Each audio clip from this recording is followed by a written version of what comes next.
guys, yung nalaga ko guys. Almost 1 year na niyata to. 1 year na. Yan.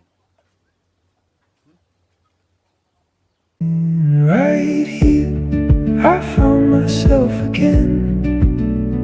In the light I was missing then. Every piece that I let go brought me back to who I know. Right here, I found myself again. Took a walk with nowhere to go. Let the silence take control. All the weight I used to hold felt so small out in the open. And for the first time I felt alright. Right here, I found myself again.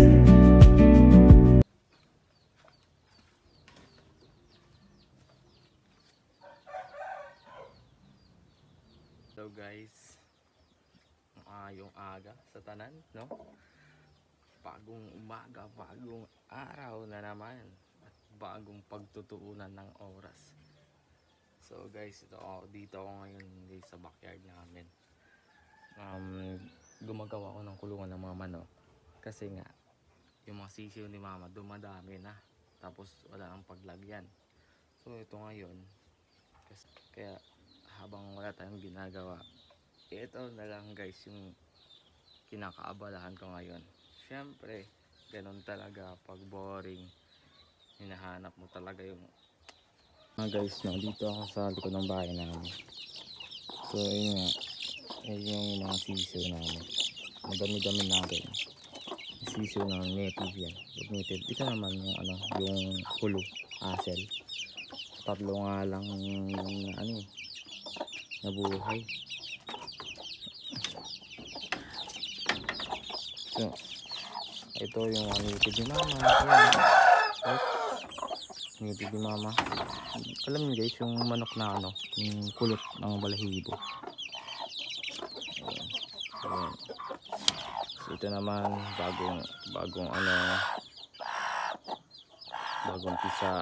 pisa yun guys. So ayun nga, dumadami na yung ni mama. Tapos ito din yung akin. Ito yung akin. Yan, nangihitlo yan guys. So masyadong maliit nga guys, no? Kaya yun, gumagawa ko ng sa likod.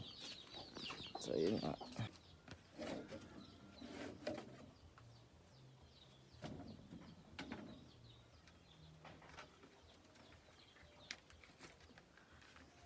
Hindi nyo nga na itatanong guys, nagdala na ako ng ng katol. Kasi nga madaming lamok dito sa likod. Madami talaga. Kaya hindi ka makafocus sa paggawa. Kasi panay panay dapak. Paday kamot, ganun. Kasi nga daming lamok talaga.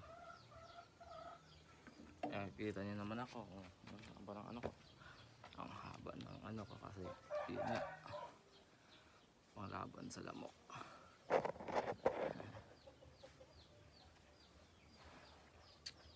Dito nilagay yun.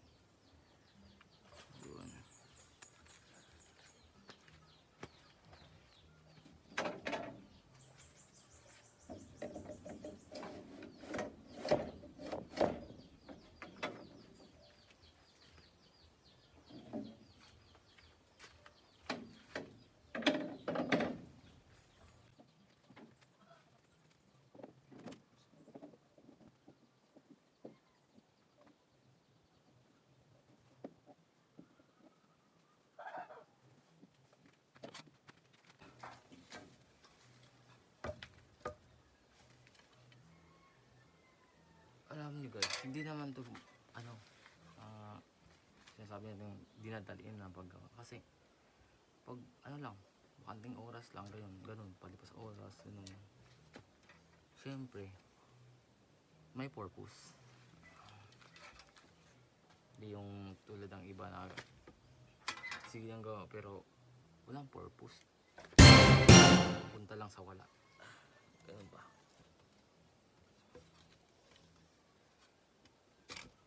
Dito kasi guys, pangpalipas oras ko lang talaga to guys. Kaysa hawak-hawak ko palagi ng cellphone.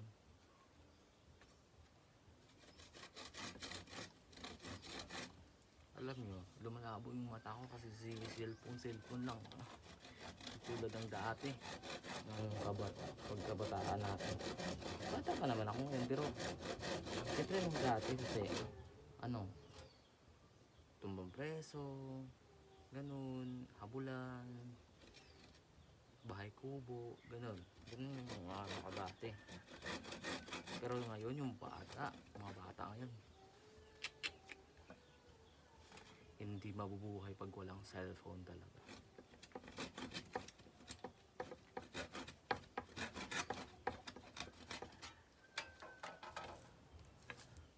Tapos nagagalit pa pag kinukuha yung mga cellphone. Sila pa yung galit.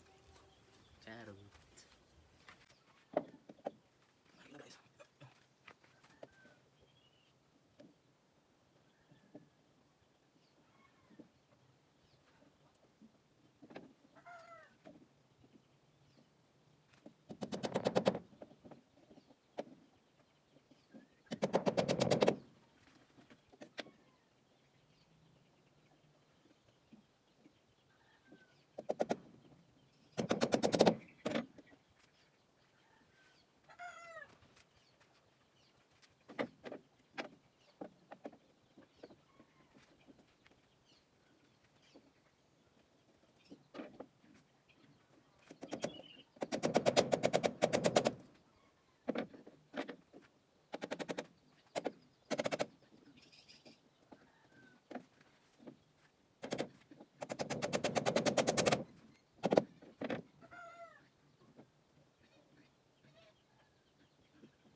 Guys.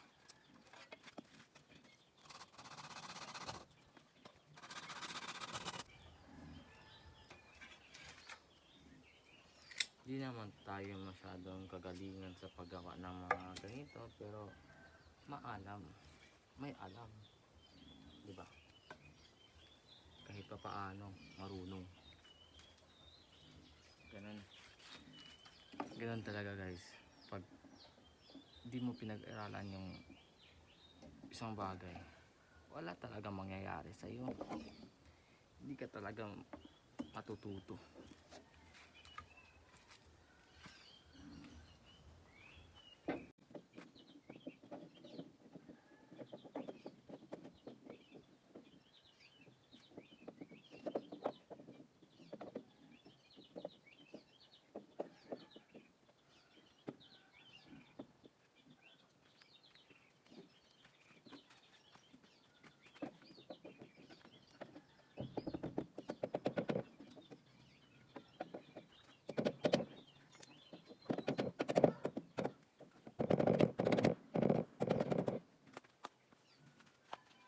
Pinasok ko na lang dun guys para magpit.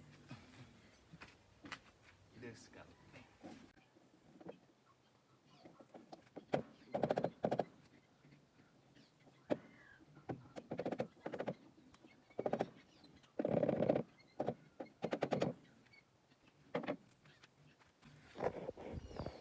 Ito na lang yung ginawa ko guys para para simple. Kasi walang pakuan. Yun, pinasok ko na lang dyan. Ganun. Pinasok ko na lang. Bakasan dito kaya ginawaan ko ng brace dito para siya yung magiging pakuan. Yun. Yun na lang yung ginawa ko. Hindi ba? 3 kwarto, ganun. 3 kwarto. Ito masyadong malaki naman. Masyadong malaki. Yun. Mayroong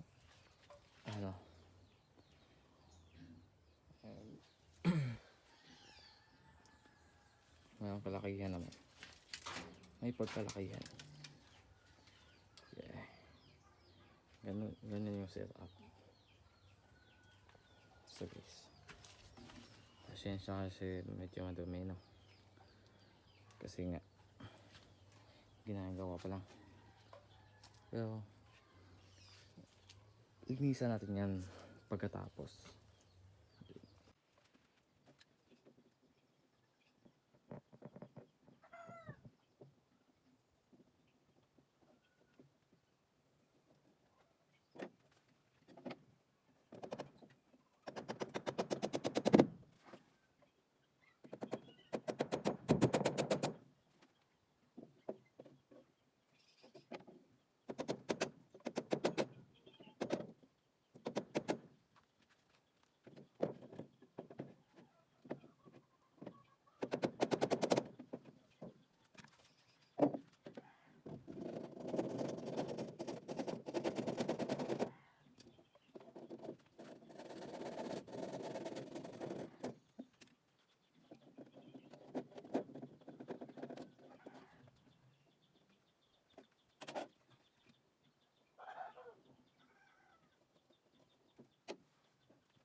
Pinto na lang guys.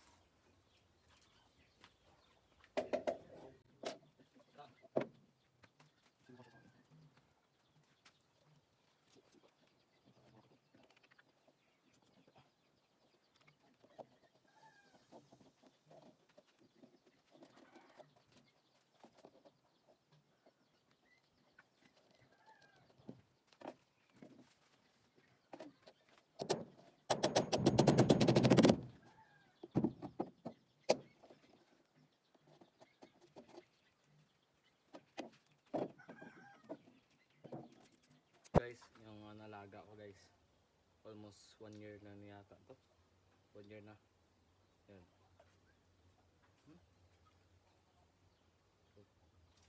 1 year na yata to guys.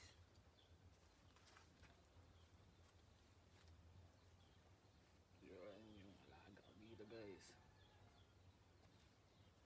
Asset. Ito yan yung kahaba guys.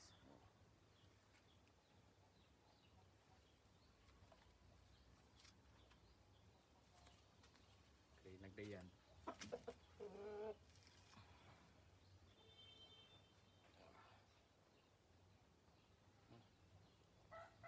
Malaki.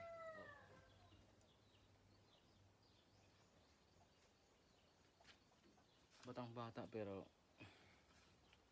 kumakasta na. Yan yung kanina. Ay, di masyadong sanay kasi hinahawakan.